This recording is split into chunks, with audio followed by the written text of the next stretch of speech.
If the wavelength for an electron emitted from hydrogen atom is 3.3 A, then energy absorbed by the electron in its ground state compared to minimum energy required for its escape from the atom is। देखिए simple है कि wavelength है of an electron emitted from hydrogen atom. ये देखिए minimum energy required करनी है, ठीक है। अब देखिए एक चीज देखिए, फॉर एग्जांपल ये आपका हाइड्रोजन का हो गया और यहाँ पे फॉर एग्जांपल ग्राउंड स्टेट में आपका इलेक्ट्रॉन है। जैसे इसमें क्या होता है कि फॉर एग्जांपल कोई आपको एनर्जी फोटोन इस पे गिरी और एनर्जी आप इसमें दे रहे हो, ठीक है, एनर्जी ई सपोज आपने इसको दी। अब क्या होगा, जो इलेक्ट्रॉन है वो सबसे पहले देखिए क्या होता है, स्लैब है ये, फॉर एग्जांपल मिनिमम एनर्जी होती है फाई, इसको फाई बोल दो या वेव फंक्शन बोलते हैं, मिनिमम एनर्जी रिक्वायर्ड है इसको बोल दो ई मिनिमम बोल दो, है ना।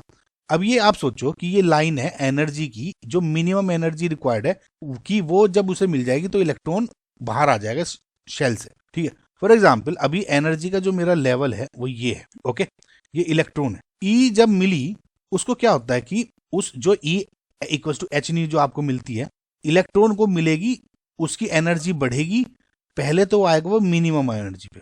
अगर वो मिनिमम एनर्जी एक्वायर कर ली तो वो कह देंगे कि वो ग्राउंड स्टेट से या इस शेल से बाहर कूद जाएगा। फॉर एग्जाम्पल अगर ये ई इस ई मिनिमम से ज्यादा है तो पहली बात तो जो जितनी एनर्जी इस गैप को पूरा करने के लिए यूटिलाइज है वो यहाँ पे आ जाएगी।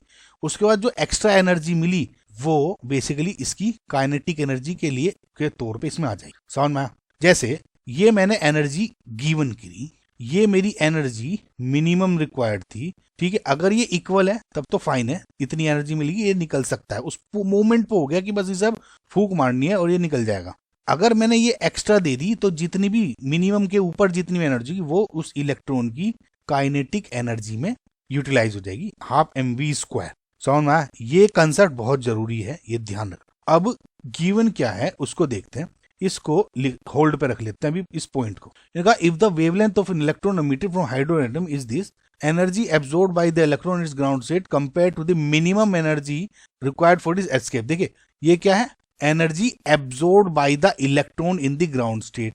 ये क्या गिवन है कि जो भी उस इलेक्ट्रॉन ने एनर्जी एब्जॉर्ब की थी, ये क्या होगी, energy absorb by electron in ground state, ये होगी मिनिमम एनर्जी रिक्वायर्ड और ये काइनेटिक है। अब बेसिकली मुझे ये कायदे से रेशियो बतानी है इसकी, मुझे बस के अगर पता लग जाए तो बहुत बढ़िया। के कैसे पता लगेगा, लैम्डा दी हुई है जो एनर्जी उस इलेक्ट्रॉन की वेवलेंथ एमिट हुई है, तो वी नो कि lambda is equal to h upon m v, de Broglie एक फॉर्मूला। तो इसको के में कैसे कन्वर्ट करते हो, के is equal to half mv² या mv² इक्वल टू 2k। बहुत लोगों को ये फॉर्मूला पूरा डायरेक्ट याद भी रहता है, तो स्क्वायर कर दो इसको दोनों side, h² upon m² v²। इसको क्या सकता हूँ, h² upon m into mv², mv² को 2k लिख दो, यानी h² upon m into 2k। समझ में आया? तो फॉर्मूला ओवरऑल क्या बन गया, lambda square equals to h² upon 2mk। So मैं इससे क्या कह सकता हूँ कि जो k हो गया मेरा वो क्या हो गया, h² upon 2m into lambda square. Okay guys, इतना समझ में? अब इसमें बस एक चीज और समझिए, ये फॉर्मूला हो गया एनर्जी एब्जॉर्ब, ये हो गया काइनेटिक एनर्जी का फॉर्मूला, ये मैंने लगा दिया। के की वैल्यू काइनेटिक एनर्जी तो ये इसमें फिट हो जाएगी। ई की और ई मिनिमम की रेशियो पूछिए, लेकिन ई मिनिमम क्या है, मैंने आपको बताया था जो ग्राउंड स्टेट में उस पॉइंट तक पहुंचने में की जो एनर्जी होगी इस शेल की, समझना। ई मिनिमम क्या है, जो एनर्जी होगी इस ऑर्बिट की वो उसकी ई मिनिमम होगी इलेक्ट्रॉन की। कभी कभी इलेक्ट्रॉन की एनर्जी कम भी होती है थोड़ी, ठीक है। तो उस तक पहुंचाने में, उस ई मिनिमम तक पहुंचाने में वो ग्राउंड स्टेट की हो जाएगी जो इस शेल की एनर्जी होगी, समझ में? यानी इस एनर्जी से शेल से थोड़ी सी मैंने एनर्जी दी, अगर इलेक्ट्रॉन की एनर्जी कम है तो इसके ऊपर आ गई, और अगर उतनी ही है तो ऊपर जितनी भी जाएगी वो काइनेटिक एनर्जी हो जाएगी। यानी ई मिनिमम में कह सकता हूं इस पर्टिकुलर केस में कि जो ग्राउंड स्टेट या इस शेल की एनर्जी होगी वो इसकी होगी। तो nth शेल की जब आप हाइड्रोजन के 1 इलेक्ट्रॉन सिस्टम के बताते हो तो ई मिनिमम ऐसे कैसे निकालते हो, 13.6 into z² upon n², correct. देखिए माइनस साइन होता है वैसे तो, लेकिन माइनस मैंने क्यों नहीं लिया, क्योंकि माइनस साइन डिनोट्स की एनर्जी एब्जॉर्ब्ड या रिलीज्ड, लेकिन ये सिर्फ और सिर्फ सिस्टम की मैग्नीट्यूड हो जाएगा। क्यों? क्योंकि मैं इसमें कोई एनर्जी रिलीज और डिक्रीज नहीं हो रही, सिर्फ और सिर्फ इस जो ग्राउंड स्टेट है उस शेल की एनर्जी बता रहा है कि इसमें कितनी एनर्जी पजेस हो रही है। मैं नेगेटिव या पॉजिटिव इन फॉर्मुलेज में सिर्फ और सिर्फ डायरेक्शन दिखाता है, ठीक है। तो z की वैल्यू क्या हो जाएगी, 13.6 ये बेसिकली फॉर्मूला होता है इलेक्ट्रॉन वोल्ट में, तो Z1 N1 तो 13.6 eV मुझे चाहिए जूल्स में क्योंकि सब उसमें है।